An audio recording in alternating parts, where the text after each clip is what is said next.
There.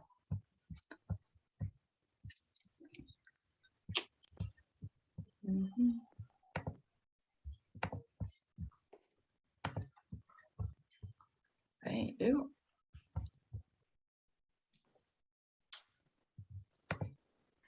Slowly coming in here.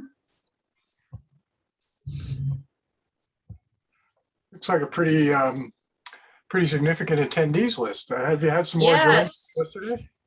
Yeah, no, we sent out that last email and we got a bunch of people to register, so it should be good. Around 40. So that's usually the normal for a Connects, depending. So yeah, we put it in our upcoming events announcement in a recent email blast as well from FutureMetrics. And I recognize a few names like Ross, for example, Ross Creelman, and some others from our wood pellet world that are joining. Awesome. That's great. It's great when we get people from other networks too. It's always fun.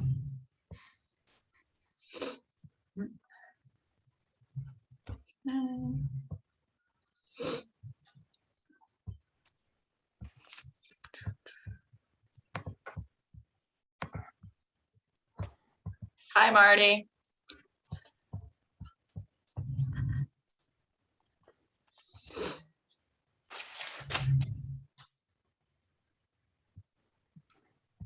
Marty, I think you're muted. Yeah, I am. Marty. I know. Oh, there you go. Yeah, all right, let me make you, Bill, you want to be a presenter, I assume? Sure. Cool. Hold on here.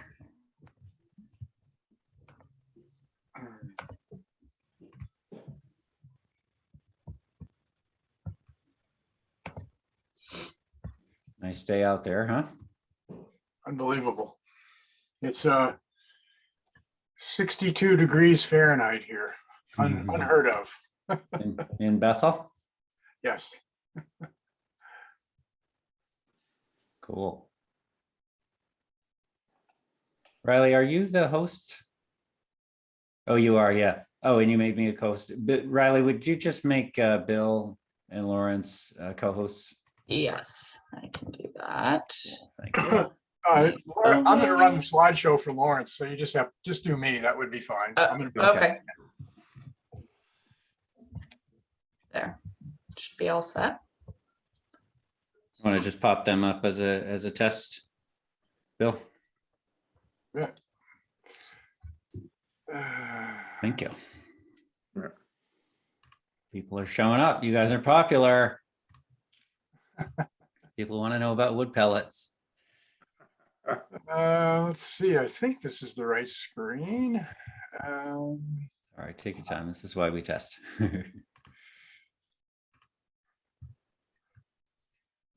Yeah, that looks nice. It's good. Yeah, I'm gonna just click through one or two of them, but it looks good. Sure. Let me just bring up the scroll page. Yeah, sometimes it's. How's that? Yeah, it looks good. Okay. I'll stop sharing for the moment until you introduce. Sounds good.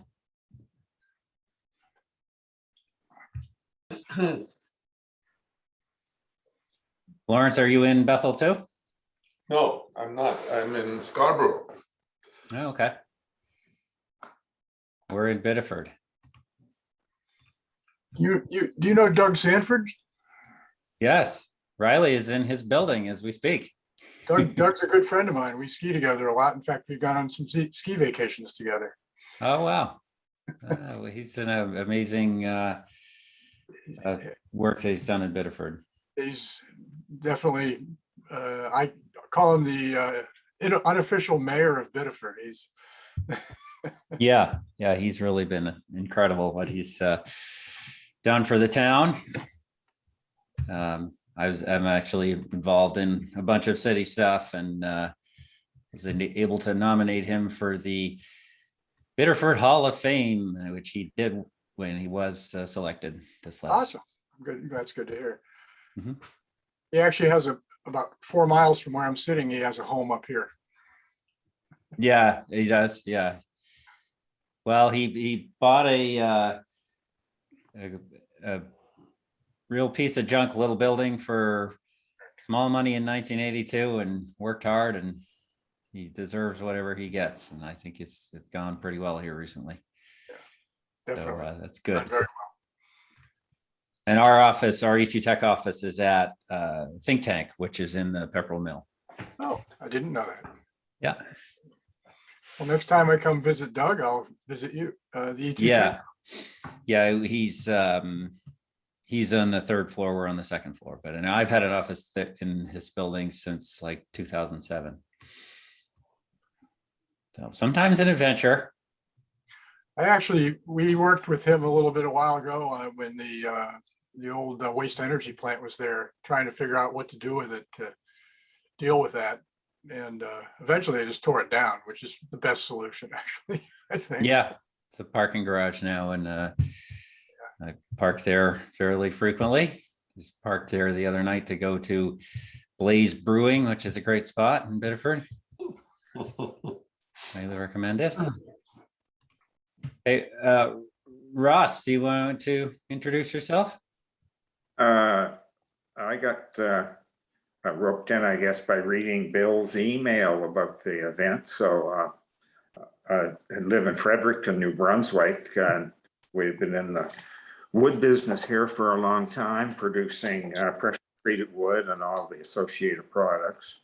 We do a lot of cedar, and as well, we've been manufacturing wood pellets in a small way for about 25 years. And we're looking at some other opportunities in wood pellets going forward for the more value added steam exploded wood pellet.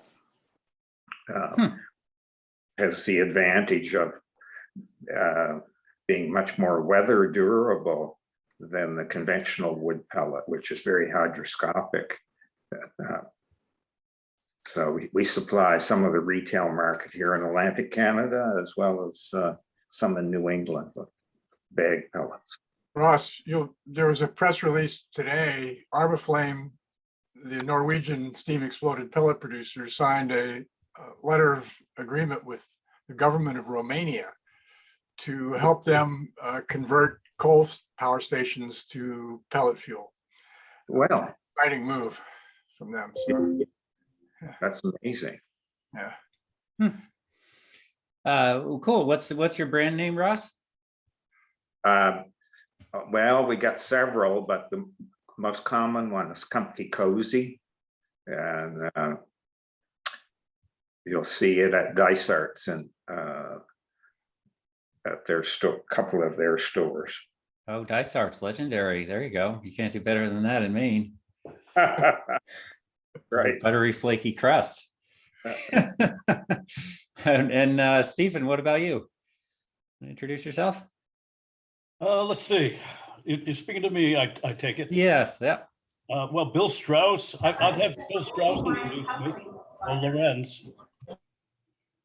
But anyway, I'm managing director of Phytocharter, and we're kind of like the enemy camp to the industrial pellet. Ah. in what way? I don't know if you remember. I think we're on a trip with to Mexico. I think that you attended some 10 or 15 years ago. Oh yeah, I remember. I have a picture here. I would go grab it if my headphones didn't have a cord. It's Kevin Hancock, me, and Angus King on that trip. Yeah, That was a great trip. right. Oh, that's fun. Wow. Good. Well, we should have a really good, a very good discussion. I'm going to kick my slides off here in a second, Riley, if you would be in charge of admitting people. I would appreciate it. Okay. As I shared with others in preparation for this, what I usually do is go into my spiel while people are filtering in. So I'll do that now. And then when everyone is here, we can have our presenters present. So Hi, my name is Marty Groman. I have the honor and pleasure of serving as Executive Director of E2Tech, the Energy and Environmental Technology Council of Maine, or the Environmental and Energy Technology. The E's are interchangeable, I guess. And we are a group of 300 plus member companies advancing Maine and the region's clean tech economy by being a convener, a catalyst, and a resource and a connector. So if we can help you with a project, find access to markets, find that key partner or employee, let us know. That's what we do. And membership is very reasonable, and it's what keeps the pendulum swinging here in Maine to the good side of things. Your membership also supports making all of our events free for public officials, which we're proud of, and we want to be a roundtable for impartial discussions of the issues of the day. And the events are always free for students, and membership is free for students. And I do, as a member benefit, I'm a former legislator, and I try to keep in touch with what's going on in Augusta. I don't always catch everything, but there's a members only section of the site where you can see some updates. We've been doing lots of good work on diversity, equity, and inclusion, and we actually have a partner and member company called E2Tech. E2Tech is a recruiter and who focuses on new Mainers and other diverse populations, and we can help you with your staffing needs via our connections with E2Tech. We're pleased to be supported by Sandy Buck, who I bet many of you know, and the Horizon Foundation for our work throughout this year. So recognize Horizon and Sandy here. And also our connection with the Maine Technology Institute. If you're on this group and you have a new idea or a new project that you would like to bring to the environmental sector at MTI, now's your chance. Let us help you get connected with the team over there. They do an amazing job, as does our sustaining champion, Burns and Mac. You know them, downtown Portland office, 100 plus Maine employees. And we really appreciate the support of Bernstein Sure, Power Market. Power Market is community solar, SMRT, architects, healthcare, and all types of municipal work all over the new. I just heard about a great new project SMRT is doing in New York, for example, and of course Bernstein Sure. And I love to linger on this slide. This has been a growing group here, and we're so appreciative. These are our sustaining stewards, a great group of companies who are dedicating a small amount of their resources to E2Tech to advance the clean tech economy in Maine. And our annual partners you can see here. If you'd like a print subscription to Maine Biz, it's free for E2Tech members. Just let us know and we will set it up. And TRC and VHB, both great environmental consulting companies, support our programming year round. We have a fun event coming up. Put this on your calendar, December 1st. I think this one might sell out. You can see we already have 14 registrants. Foundation Brewing is a fun spot. We've got a great food truck, Mother Trucker, and it's going to be a good one. So this is kind of an indoor outdoor hybrid space. And we will subject you to 7 to 10 minutes of the E2Tech annual meeting proceedings, consisting of, I'm sure you've experienced before, approving a slate of new nominees to the board and so forth.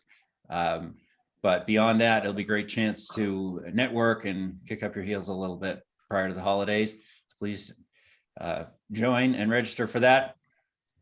This is a Zoom meeting. It's meant to be kind of informal. We're doing these as a way to hear from expert members and interact a little bit, and within reason, pipe up at any time with your questions. I think Bill and Laurenz will run through some slides and maybe ask questions at the end. But we do want to hear from you, and if we aren't hearing from you, I might pick on you. So we want to have a little interaction. The idea is maybe after an E2Tech forum in the past, in person, you would have maybe met in the hall and had a discussion on something interesting. We're trying to sort of simulate that a little bit over a quick lunch Zoom. So I think that's what I've got. I'll take my slides down, Bill, and the floor is yours. Okay. And I appreciate the great turnout today. I'm going to warn you all right now, by the way, after the formal presentation for Bill, I will ask for my famous smiling screenshot. So maybe if you'll be ready to put your cameras on in 10 or 15 minutes after the presentation, I'll want to grab that screenshot. So enough out of me. Bill, go ahead. Do you have the full picture, full screen of the PowerPoint there? Yeah, we got what we'd call your presenter view. So I can see I got the your wrong notes. one. Hold on. Yeah. Let me There's go you back. people with multiple monitors, Bill. That's what it Yeah, is. I have multiple monitors. The wood pellet How's business that? Is that better? too good. That's Yeah. better. Okay, very good. Thank you. So thanks again, Marty, for setting this up for us. Laurenz and I are both excited and to be participating today, and hopefully over the next 30 minutes or so, or a little longer perhaps, we provide some interesting information. And let me just begin by a couple of quick slides about FutureMetrics. We are a Maine-based consultancy. We've been around for quite a long time, well over 20 years, but our clientele is actually quite international. As you can see from this slide of many of the companies that we've worked with, or some of the companies, we have a lot of presence in with Japanese companies, US, Europe, South America. We're currently doing work in all of those locations. And our core team, there's Laurenz, second from the right. He'll be presenting in just a few minutes on advanced thermally treated pellets, steam exploded and torrefaction. And the rest of our core team, I'll point out the person second from the left, John Swan, is legendary in this industry. The first shipload of wood pellets ever to leave North America in 1998 were made by him, and the deal was put together. It went from British Columbia to Sweden. He's been doing this a long time. Okay, so a couple of preliminary sort of ground setting. And by the way, there's a lot in this PowerPoint, so I'm not going to linger on some slides very long, but either E2Tech will we'll convert it to a PDF, so it's a reasonable size. E2Tech can give people a link, or if you want to email us, we'd be happy to send you a copy as well. So anyway, this whole industry, the industrial pellet sector, at least, and I put an asterisk there because that is to differentiate from heating pellets. Industrial pellets are used to replace coal in large utility scale pulverized coal boilers. And what's driving this industry? Well, pretty basic, climate change. So a couple of slides just to show you things aren't looking so good. This is the climate risk index. This is produced by a bunch of actuaries, the people that actually measure risk for insurance companies, pension funds, investors, et cetera. And you can see their index is like not going in the right direction. What this means is the cost of doing business is going up. The cost of insuring against issues and problems is going up. If we were to sort of simulate the fossil fuel age, this could be it. And it starts somewhere back in the 1800s or so, peaks out sometime in the 2020 to 2050 range. I don't know when, and then curves back down probably by 2150, it'll be over. But that means over 250 years, we're releasing all the carbon that was sequestered over hundreds of millions of years. There has to be a consequence. And this chart shows you the consequence. Atmospheric CO2 concentrations. We hit a record earlier this year, and probably are going to continue to see records going forward. That's in the last 150 years, by the way.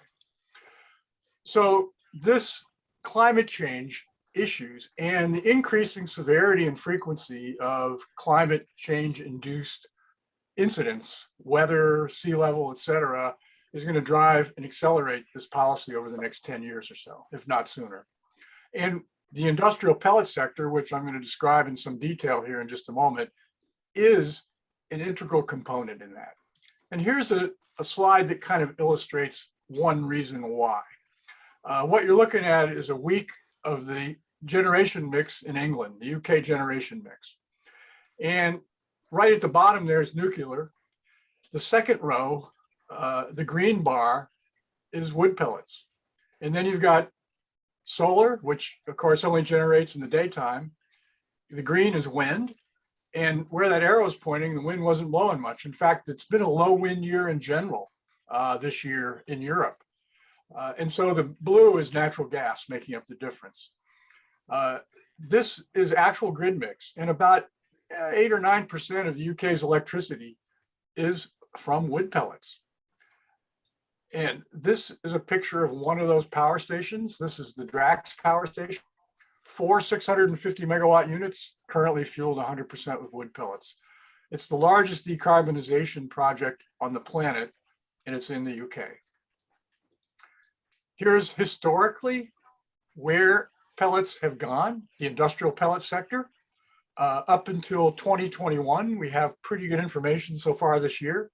So it's getting close to 25 million tons in this year of pellets being shipped around the world. And that's going to grow based on known policy, and then based on some expectations for policy evolution, especially because of climate change. We see really significant growth in the coming years. In fact, you'll notice the purple bar on top on the far right, that's the US. Whether or not the US actually co-fires or full fires wood pellets, we'll see. But we think, and I'll show in just a minute why we think that is a likely scenario. This chart actually gives you a little more reference. This is the heating market in the light green and the industrial market in the dark green. And historically, where it's actually been. And then we have the red line, which is estimated production capacity. And you can see up until this year, production capacity has always been sufficient for demand. And that's kind of how most industries work, right? Production capacity matches demand in the energy industry. There is some lag between the time you decide you want to build new production capacity and when it comes online. So you'll see some lumpiness in this, and that's typical for most commodities or minerals that are mined and extracted. But if you look to the right there, the red line goes flat. That's because it shows current and planned. So what we know is planned for new capacity through 2023. After that, we don't know. So it illustrates the shortfall. If we see growth in this industry as projected, by 2027, we need 22.6 million tons per year of new production capacity. So this is a growth industry, a large growth industry. And what's going to drive this evolving policy that's going to create that scenario I just talked about? Obviously, climate change. A couple of the major countries, Japan, has strong commitments to decarbonization. They have an energy mix policy. They have a really interesting minimum efficiency requirement policy that older power stations that are less than 42% efficient can co-fire wood pellets to sort of creatively change their efficiency calculation. The energy input from the wood pellets isn't counted in the calculation. So the more wood pellets you burn, the higher your so-called efficiency. And just to get minimum efficiency requirements is 3 to 4 million tons a year of imported pellets into Japan. US and Canada, it's a perfect complement to the build out of wind and solar. We did a recent white paper on this, and you can hyperlink to that. By the way, at the end of this slideshow, there's a bunch of links to everything referenced in here that's online. So it's a real quick way you can find this information if you want to. But the build out of wind and solar really requires pretty massive energy storage if we're going to say that wind and solar is going to provide grid reliable power. That is, the lights are going to stay on no matter what. We're a long way from that. In fact, in that paper, we calculate that if all the battery storage projected to be in the United States by 2023 were put in the New Jersey, the PJM grid, and all the fossil fuel was turned off and it ran on nuclear, wind, and solar, the batteries would last 3 or 4 minutes, and then that would be it. So we got a long way to go. Germany, other countries, and then finally education. And by the way, I'm in my home office and I apologize for my dog. I tried to do something, but I'm afraid he's barking right now. So if you can He hear likes him, the pellets. He's interested. just ignore him. He'll stop in a minute. Sorry about that. My wife and I talked about how to deal with it, and we gave up. We just said, "Yeah, we'll just take a chance." Anyway, so let me just move along here because we do have fairly limited time. Just to give you an overview of how mature this market actually is, and how major the United States is. The United States is the major exporter of the world, and there you can see the exporting regions by year, and the growth in the market as well.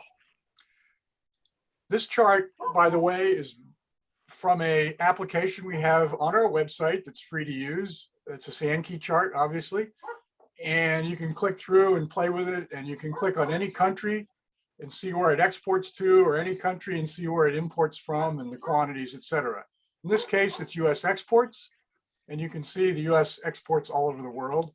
Its biggest destination is the UK, United Kingdom, but there are many other destinations as well. And as the big red letters at the bottom say, 0 tons used in the US. So just a few thoughts on that. The US, it's kind of weird that the US is a major industrial country that needs to decarbonize, but has never even thought about doing this, like Germany, Western Europe, England, Japan, South Korea. And obviously, we really don't have a carbon policy in this country yet, or even a climate change mitigation policy in general. But it's going to come. As I said earlier, severity and frequency increasing, cost of business going up. That gets the attention of everybody, even the folks that don't pay attention to climate change issues. So there are 498 operating coal-fueled power stations in the United States. These are plants, I think, larger than 50 megawatts, if my memory is correct. By the way, this map is also available for free. You can click on the link down at the bottom there and play with it. You can zoom in on any of these things. And it's a Google map, so you can look at the satellite views. But notice that a lot of these are in areas where industrial pellets are already produced.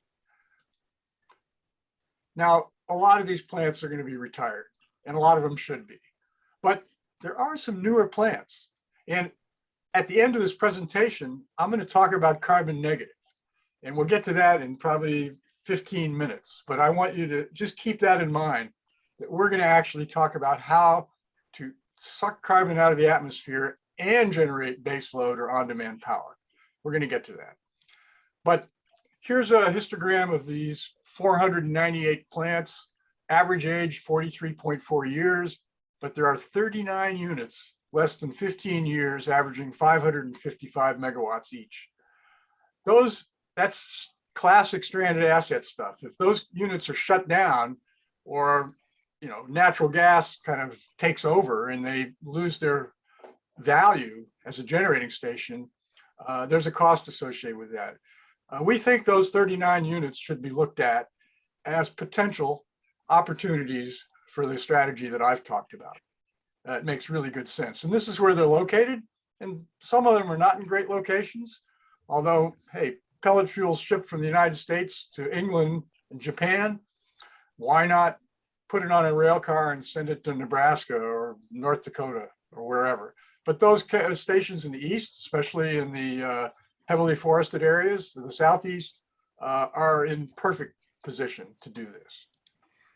So is it feasible? Well, yes. And in fact, we're not going to get into the limits of growth here. There is certainly a boundary on how much can be of the forest resources can be used as pellet fuel. And we'll talk about that a little bit when I get into the carbon negative conversation. But just let me make sure that you know that the industry absolutely gets the fact that sustainability is absolutely necessary. And it is the fundamental license to operate that's underlined. And behind the industrial pellet sector is a stringent and rigorous third-party auditing system that proves sustainability.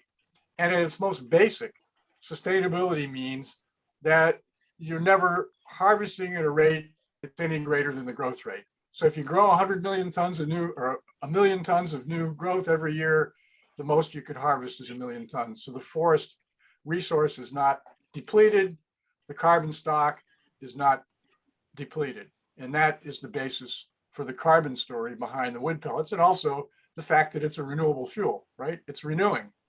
If it was being taken out faster than it's growing, that's not renewable. And just one last bit here.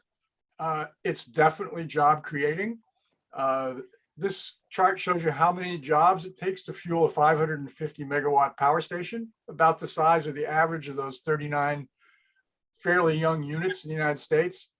About 3,300 jobs to provision the supply chain that brings fuel to that power station. For coal, it's a little less. For natural gas, it's a lot less. And of course, there is no fuel supplied to the power plant for wind and solar. So the supply chain for fuel is zero.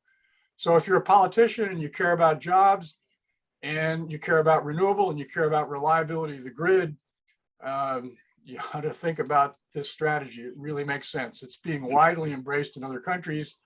We're just way behind in the US. And then, of course, this presentation was brought up as a potential for Maine.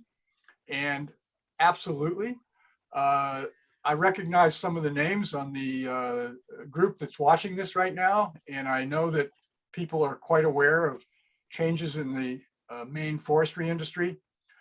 I'm not sure how many tons of pulp chip demands disappeared, but it's a lot, maybe 3 million, maybe more, maybe a little less, but it's a big number. And markets for low grade biomass have also dried up or are drying up. Both of those are good for industrial pellet fuel. We've tested biomass that was going to the power plant up in Ashland. It would turn into a perfectly good industrial pellet.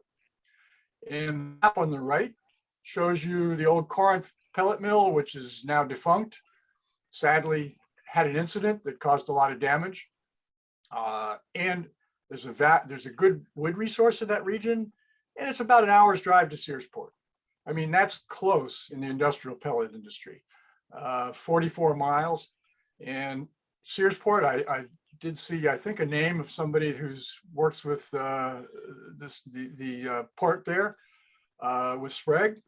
And I know they would welcome this industry taking off and exporting out of Searsport, just as the folks in Eastport and Portland would as well. All these ports are mature, deep water ports, potential export locations. And why does this make sense? Well, in some sense, it's a cost item, of course. You have to have good wood pricing, good logistics, and shipping matters. And this CO2 footprint calculator that you're seeing an image of here, which is also on our website for free to play with, along with many other dashboards, shows you that shipping is the largest contributor to the carbon footprint of delivered pellet fuel, right? We calculate, we say that the pellets are carbon neutral in combustion, as long as that sustainability constraint is met, that is that the molecules of carbon dioxide are being absorbed contemporaneously by new growth. It really is contemporaneous as long as you maintain the growth rate greater than the harvest rate. But there is a carbon footprint associated with the fossil fuels used in harvesting and transportation and shipping. By the way, there is also for fossil fuels for extraction, refining, and shipping. So you always have to count that. But in this case, this is approximately to England in a Handymax size ship, about an 83% reduction in CO2 emissions versus coal. And Maine has a shipping distance advantage over the Southeast edition, the US, quite a significant one. And by the way, over 1 million tons a year are being exported from Western Canada, from Vancouver and Prince Rupert, British Columbia, to England through the Panama Canal. Maine has a huge shipping distance advantage over those guys. That's a massive shipping length. Okay, so I'm going to step back for a second. Laurenz is ready to jump in and talk a little bit about thermally advanced pellets, thermally treated advanced pellets, which we are pretty excited about. And Laurenz, just let me know when to advance the slides and off we go. Yeah, you can please go to the next slide. This one, yes. Wood and wood chips are not really suitable for burning in pulverized coal power plants. It has a low volumetric density. That means expensive to transport. It suffers from biodegradation. has low energy density of the dry matter, which would require a derating of the power plant. And most importantly, it is not grindable in the same equipment used for coal, and thus requiring major capital expenses to modify the plant. We will not dwell on this slide. It's more for reference to show the quantitative differences of critical parameters for biofuels in comparison to coal. So you can later refer to it if you like. White pellets, which in essence is wood ground down to sawdust consistency and then pressed into pellets, very often used and mostly used in residential heating applications, offer a better uniformity and higher density than wood chips. But they are inherently not water resistant, and they're also not grindable. When you immerse white pellets into water, they, in a very short period of time, turn into a slush and become utterly unusable. They do require the power plants to expend a lot of capital to facilitate dry storage, dry transportation, and quite expensive modification of the fuel supply system to the burner and to size the fuel to be usable in pulverized burners. Fortunately, there are relatively low-cost thermal treatments that can convert wood to a usable fuel for power plants. And in the next two slides, we will take a look at the technical basics of the two dominant technologies. Next slide, please, Bill. The torrefaction technology, which in essence is nothing other than a modern version of the age-old charcoal burning, or you could also compare it to the roasting of coffee beans. It is heating the wood under exclusion of oxygen. You see on the right part of that slide a graph that shows the degradation of the wood components under heat, and the hemicellulose starts degrading much sooner at lower temperatures than the other two components, major components, which are cellulose and lignin. Hemicellulose also has a higher content of hydrogen and oxygen in its molecular structure. So it has lower energy, and by relatively removing part of it leaves the remainder of the material with improved characteristics, higher density. It will have a higher caloric value per ton than the original wood. It becomes brittle and more grindable. And most importantly, it is water resistant and it can be stored like coal in the open. Still, there's a setback associated with running this process, and that is that about 25% of the dry mass of the feedstock wood and 12 to 15% of the energy content of the wood gets lost.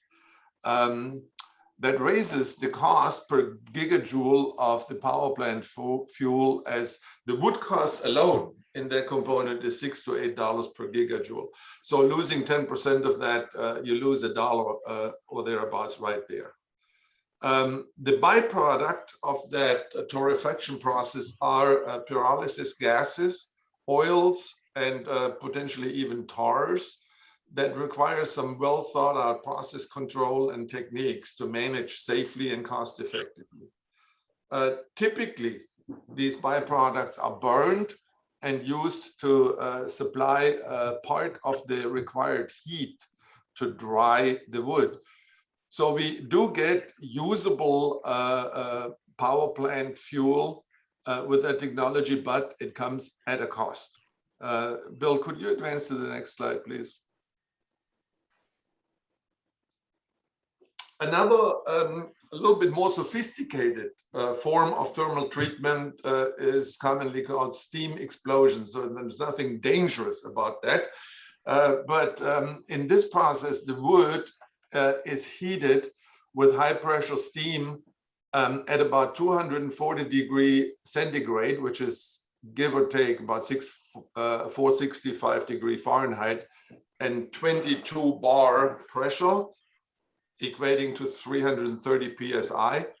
After the wood is heated up and saturated, the pressure is abruptly released.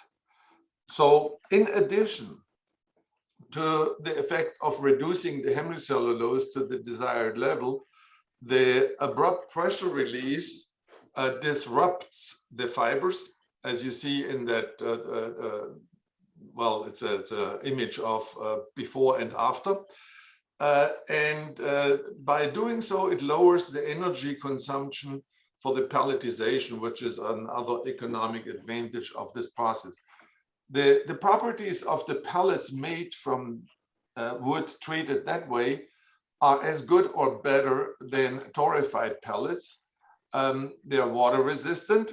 They have a high energy density. You can go back to the table that I showed earlier, and they are grindable. The mass loss and the energy loss with this technology is slightly less than with the original, with the torrefaction process. So we have about 10 to 12% mass loss and about 5 to 6% energy loss. But the most important thing to note here is that the chemistry from the combined thermal and steam treatment, instead of yielding pyrolysis gases and oils, yields marketable biochemicals such as furfural, acetone, methanol, and acetic and formic acid. It is relatively easy to harvest these with well understood and off-the-shelf technology that has been used in the pulp industry for several decades. Especially furfural is a platform chemical with many uses, can contribute about $16 to $25 of profit per ton of pellets produced, and thus almost offsetting the energy loss that we mentioned earlier. That offers a significantly better return than with torrefaction. In both cases, it is required that a maximum of the thermal energy that is being applied to the process is recovered throughout the process and used to dry the material. The black pellets that are produced that way can be blended with coal in any ratio. With white pellets, that's a big challenge to go much above 30%, and even then it requires a lot of capital investment. Next slide, please. In this picture, we see a modern steam explosion plant that has just come online in Norway and has a capacity of 70,000 tons per year and includes a module to reclaim the biochemicals. Can we go to the next slide? Thank you. What you see here is just for entertainment purposes, in essence. What you see here is a big pile of steam exploded pellets covered in ice and snow, stored in the open at Thunder Bay, Ontario, where it was the sole fuel used for a peaker plant. The pellets retain their functionality even under those conditions, stored in that weather, where white pellets would turn into a totally unusable slush. Now I think it's time to go back to Bill. Thank you, Laurenz. Really well done. So I'm just going to wrap up with a few final comments, and then that'll give us a good 20 minutes or so for Q&A or discussion. The a hot topic, I think, across all industries that are concerned with climate change is carbon capture and storage. And it's no less true in the industry that we work in, the sector that we work in. Here it's called biomass energy carbon capture and storage, or BECCS. And there's a lot of money being piled into this. And I'll explain why in just a minute. And I'm going to actually illustrate how this works based on a dashboard that we put together. And I'm proud to say won an award for. We actually, I went out to California in June and accepted the award at a major business intelligence conference. And our submission beat out folks like SAP, Microsoft, Salesforce. Just a little old Maine consultancy took first place on this. So we're pretty proud of that. I'm going to work through the dashboard in just a minute. But I just, and by the way, at the bottom there, you can see it's free to use, and there's a link to it later on. You'll see at the end of this slideshow. But the outcome is a huge removal of CO2 of the atmosphere while generating baseload power. And sorry about this, I couldn't resist putting me accepting the award up there. Just a bit of gloating. All right, so this is a busy slide, and I apologize, but I'll walk you through it. It's essentially a guided tour, and that's the dashboard in the center where you can play with it yourself and change assumptions and et cetera. It begins by defining the size of the managed forest landscape. And here, this is very, of course, it's not realistic in a sense because we're defining a radius and assuming that within that radius, it's all forest. And that's never true, right? But let's suppose we have a 3,000 hectare forest. And by the way, this dashboard allows you to switch over to imperial. You could look at it in acres if you want, and miles instead of kilometers. But we'll stick with metric since most of the world does metric. So if we have a 3,000 hectare forest, which is an area of about 3,000 square kilometers, metric is great, right? You can convert pretty easily. It's actually a radius of about 31 kilometers. That's the size of the working forest that would produce the wood that we're going to look down on. Let's assume an average growth rate moving down of 10 tons per hectare per year. And you can actually click on the little question mark, and that gives you a growth rate chart for different areas. And this growth rate is approximately what you would expect in Western Canada, but you can change that to whatever you want. So if we have 10 tons per hectare per year, our 300,000 hectares are growing 3 million green tons of new growth every year, right? And let's just assume that some of that's left in the forest. 35% becomes building materials or furniture or whatever. 20% becomes paper or packaging or tissue. And the rest goes to a wood pellet factory. That'd be 40%. And as some of you know, the wood pellet industry survives on the residuals, right? Whether it's sawmill residuals or forest residuals, it's really the byproducts of the primary industry, which is driven by sawmilling, that provides feedstock for the pellet industry. You would never or almost never see a sawlog quality log find its way to a pellet mill. That just shouldn't happen and almost never happens. So if we follow that logic, we're going to be able to make 640,000 approximately tons per year of pellets from that working landscape from the byproducts.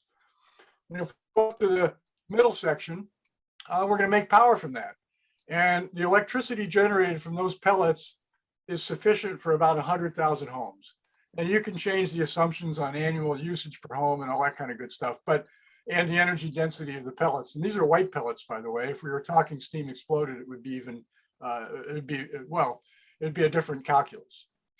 But what's really interesting about this is, let's suppose we capture the carbon emissions, the carbon dioxide emissions from this power station, and we sequester it, which in fact is exactly what that Drax power station is doing. The station I showed you the picture of earlier on the presentation, they're investing many, many millions of dollars into BECCS, BECCS, and what they're going to do is pump that stuff out and under the North Sea into the formations that actually brought the natural gas ashore.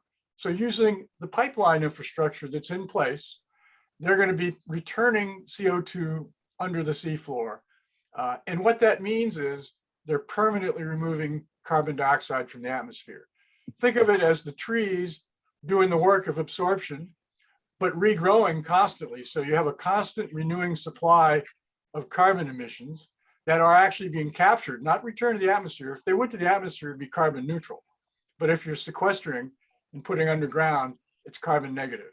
And in this case, it's the equivalent, the usual, the great metric, right? How many cars do you get off the road? Well, in this case, it's about 206,000 cars you're taking off the road by doing this negative CO2. If we implemented this in the United States, it would be, not only would be complementing wind and solar's build out by having renewable, on-demand, base load or load following power, which is so critical, and it's green, but we would also be doing negative carbon emissions, which is essential. Okay, with that, I'll just put up. Bill, I'm fond of telling people that there's no slide that's too much of an eye chart for E2Tech, but I don't know. You that's an incredible tech thing, but it's quite a That's slide. a complicated one, but I hope that everybody just goes and plays with the dashboard on their own and they can see that. And that's it. We're actually done. There's a slide behind this. When you guys get the real slide deck, this has all direct links to any web content that was referenced in the PowerPoint. And there are dozens of other papers and dashboards on our website. So please go and have fun. And that was the barking dog that you heard earlier, having fun in the snow. So that's it. We'll stop here. We've got about 20 minutes or so for Q&A. I think that was our objective, and it looks like we're pretty close. Yeah, we've got some great questions, and I hope there'll be more. I'm going to ask a couple from the chat, but then I hope that people will ask them. It looks like Fezziwig is quite the dog, but if you take the share down so we can all kind of see each other. Actually, Jeff Fenn, I thought we might start with you. From SGC Engineering, if you're on. It's a very good question that you've posed in the chat. But as I threatened, if you do not mind, I'm going to go to the gallery view, and if you're within reach of my voice, if you'll just pop on the screen and give us a smile, I'll do the smiling screenshot thing, and that's a fun way to get everybody in a mood to ask some questions. So on three, a nice smile if you don't mind. 1, 2, 3. All right, I got you. And Jeff, that was a great question about sort of load matching, load following, if you want to go ahead and pose that one. Yep, sure. Am I coming through all right, Marty? Yeah, loud and clear. Great. There are a lot of changes going on in the power industry, as you're all aware, and we're talking about.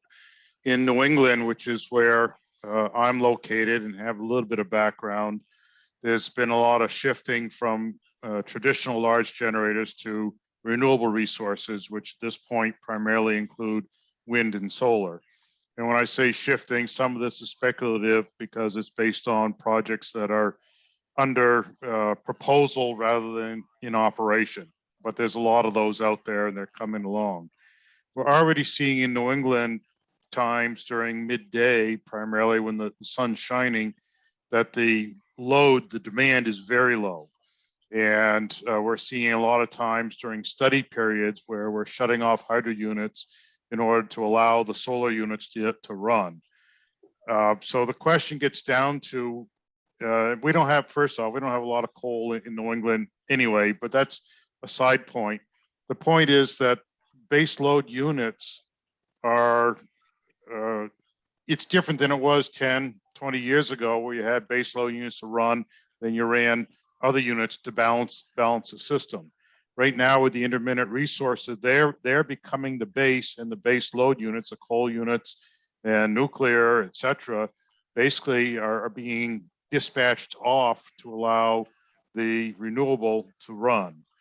And of course, this is all done through various formulas. And I don't know that I don't know that nuclear has been shut off, but I do know in some parts of the system, they've created artificial loads to effectively shut it off because they couldn't dispatch it down. So you had to burn the energy somewhere. So if we're taking baseload units such as coal, converting them to carbon neutral so we can run them environmentally acceptably, are we going to be able to ramp those up and down to load follow, because the primary generation is still going to be intermittent? So can we ramp the pellet units in a coal down during the day, bring it back up in the evening and at night? Thermal units, I'm not sure that they take that well. So without knowing much about it, I just wanted to pose the question and again, get a recognition that the energy mix, not just in source, but in type of generation, is significantly changed over the years. And going forward, the units all have to be very flexible in operation. So Yeah. sorry I talked so long, but hopefully the point was made. I get it. I understand your question. Essentially, the pulverized coal plant that's using pellet fuel instead of coal operates under very similar constraints. So it's not a plant that can sort of turn off and on quickly. But with that said, for example, if you look at that UK chart that I had earlier, right, the actual load following was done by natural gas. That was what was filling the gap. So when I say load following, what we're talking about is relatively modest fluctuations. You can throttle up and down to some degree on a coal plant, but they're obviously designed to run at their nominal rate, and that's typically what they do. So yeah, the Ontario Power Generation Station that we had the picture of with the black pellets under snow and ice, that was a peaking plant.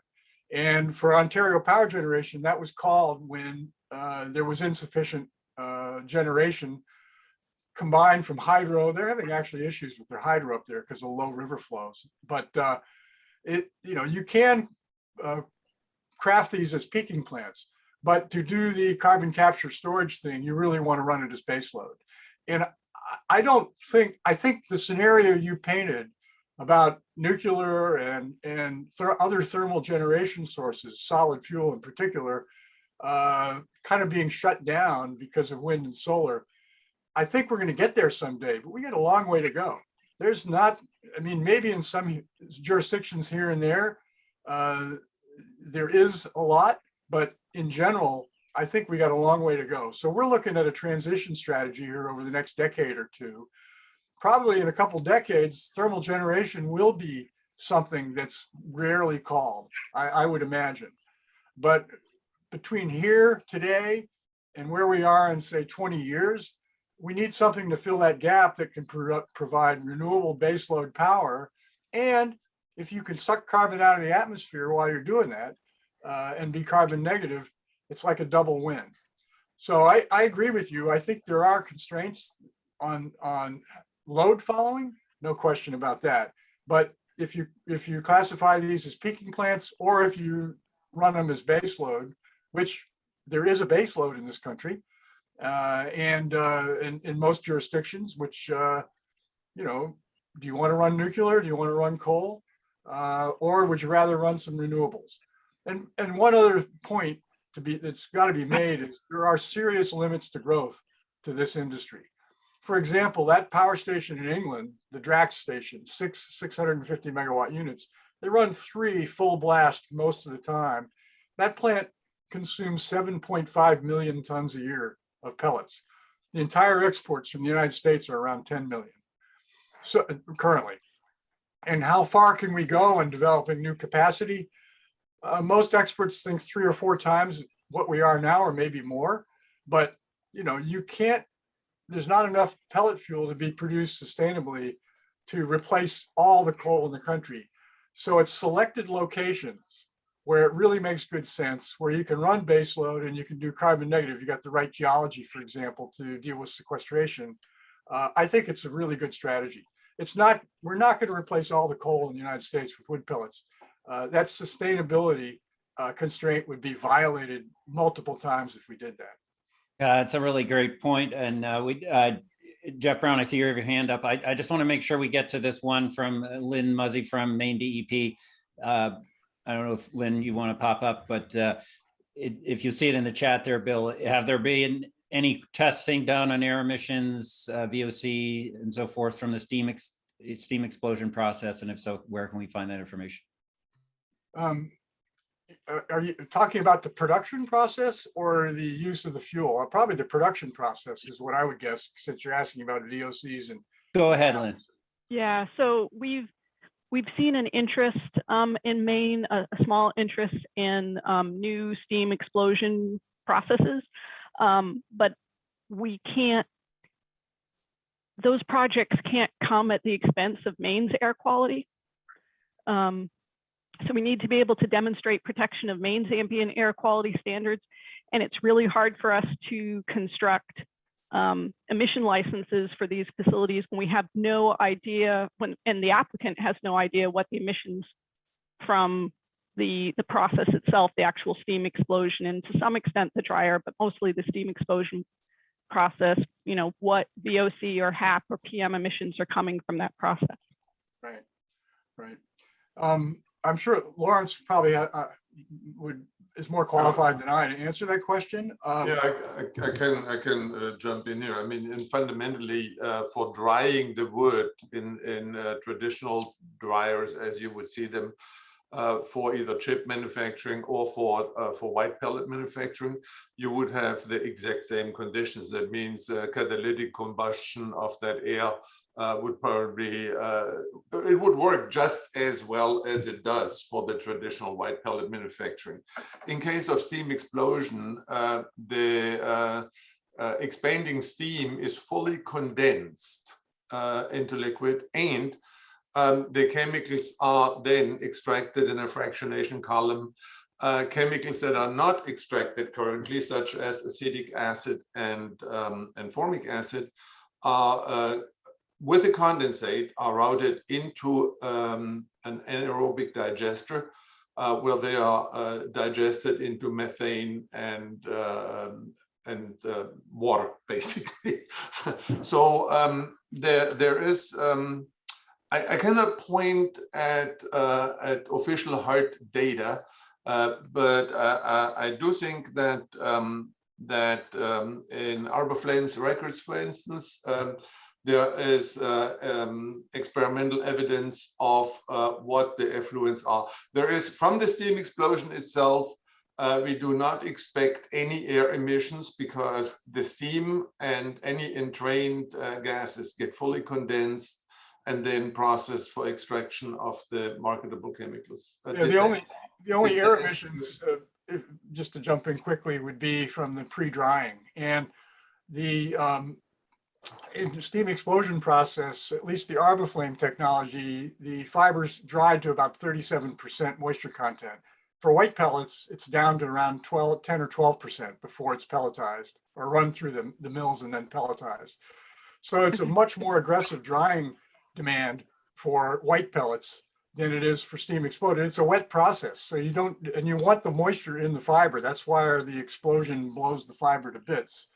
So if you have low moisture content wood coming in, just for example, suppose you had 37% moisture content feedstock, which is a bit low for typical, but suppose there'd be no pre-drying. So you'd have zero dryer emissions.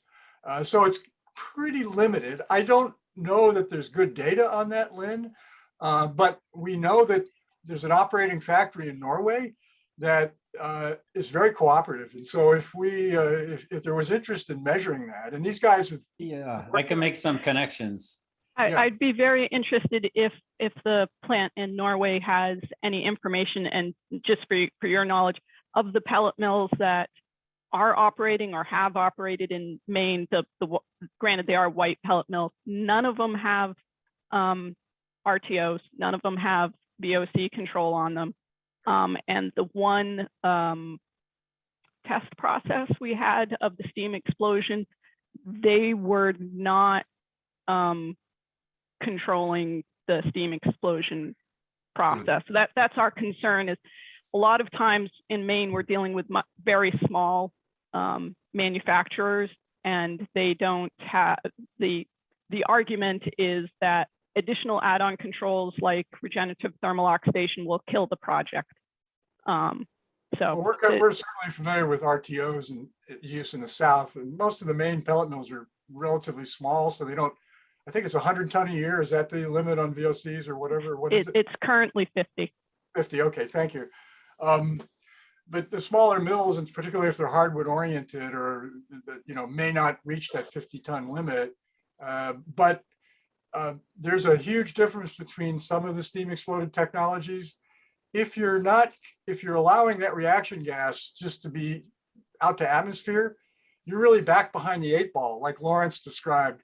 You have that mass and energy loss that essentially makes your wood cost per gigajoule uncompetitive with white pellets. And that's been one of the reasons we've not seen black pellets take off, is because of that loss. But the Arbiflame technology they condense the reaction gas. It's not released to atmosphere, and it's converted into valuable biochemicals. So there's no air emissions from that process. I'll make some connections. Let me, Lynn, if you send me an email, I will try to get you in touch with the right folks, and we'll see if we can get some information for you on that. Yeah, Great. sounds like Thank this air permit applicant could be a potential client for FutureMetrics. I know, Jeff, you've had your hand up, and Jeff Brown, you might end up closing out the questions, but there are a ton of good ones too, so we may have to do some email follow-up. But Jeff, go ahead, Jeff Brown. Mash that mute button for me, Jeff. Yeah, this was just for Laurenz, but maybe Bill too, which is, the pellets are kind of oriented towards export, like going to Drax. But if you just had, if you wanted to do local BECCS or local biomass production, if you make a pellet, you go from kind of 20 to 30 buck per ton stumpage in the South to, all of a sudden you're up to 140 or 50 bucks. You guys know the price is better, but it's a big cost pickup. What about just grinding up the wood and throwing it in a fluidized bed boiler? If you're not going to export the fiber, if you were going to use it right where you are, why would you go through the pellet step? It wouldn't. It doesn't make any sense. I mean, fluidized bed boilers are very robust in the type of fuel they can accept. I mean, anything from green wood chips to, donkey shit. Okay. Bill, just similar. Oh, sorry. But then, you're talking about torrefaction. Why not? Wouldn't charcoal work just as well to get ground up for a pulverized coal plant instead of a torrefied pellet? The problem there is logistics and handling. You really want to densify, and it's a very low density product, shipping charcoal. And so your transportation cost per unit of energy is quite high. Plus it's not very durable, creates a lot of nasty dust, which is dangerous, explosive, and there's a lot of reasons to densify. And in fact, pellets were originally invented as a logistics solution to get the most energy into a cubic meter possible. Dry the stuff out and then press it into these little nuggets, and you get a lot of energy in a cubic meter. That's kind of a necessary thing to do to get the logistics costs down, because charcoal is it's essentially almost pure carbon, but it's not very heavy in terms of bulk density. Thank you. I got a couple of quick yes or no's, and then I'll give my little closing thing. So Bill, is there any kind of standard for wood pellets? There are some standards. There's industrial standards, and then there's premium pellet standards. In the industrial market, there's I1, I2, and I3, I standing for industrial. And each of those defines a whole set of characteristics, ash content, moisture content, a bunch of chemistry, chlorine levels, etc. Ash fusion temperatures are typically not defined, but your end user will require a certain minimum. So yeah, there are standards. Absolutely. Okay. All right. Well, and final question, are RIN credits, renewable credits, available for production of wood pellets? That's a question that I don't really think I'm the expert to answer. We've certainly talked about that. Typically, yeah, Probably in the heating market, I think it's more likely. RINs are really a liquid fuel type product. And we've seen some challenges in sort of getting solid fuel into that same, considered in the same way. I mean, if you consider how many RINs that a ton of pellets could produce, it would make them very competitive in the heating markets if you were allowed to do that. But so far, we don't see the policymakers being sort of acceptable to that idea. We'll keep reaching out, or I know some people want to reach out to our delegation on that front. Well, thank you so much, Bill and Laurenz. What an amazing discussion. It's actually pretty rare in one of these that we have unanswered questions at the end. I think it's a really good sign. Please mark your calendars for this event. Riley and I and the E2Tech board and program committee hope to see you there. This is going to be a fun event and a great chance to network and see each other in person. And we thank you again. We're going to exit stage left here. You'll get a recording, all these great slides, these models, and everything that we can explore further. And Bill and Laurenz, thanks for being E2Tech members. I hope the rest of all of us will join and have a wonderful afternoon. Cheers. Thank you. Thanks, Marty.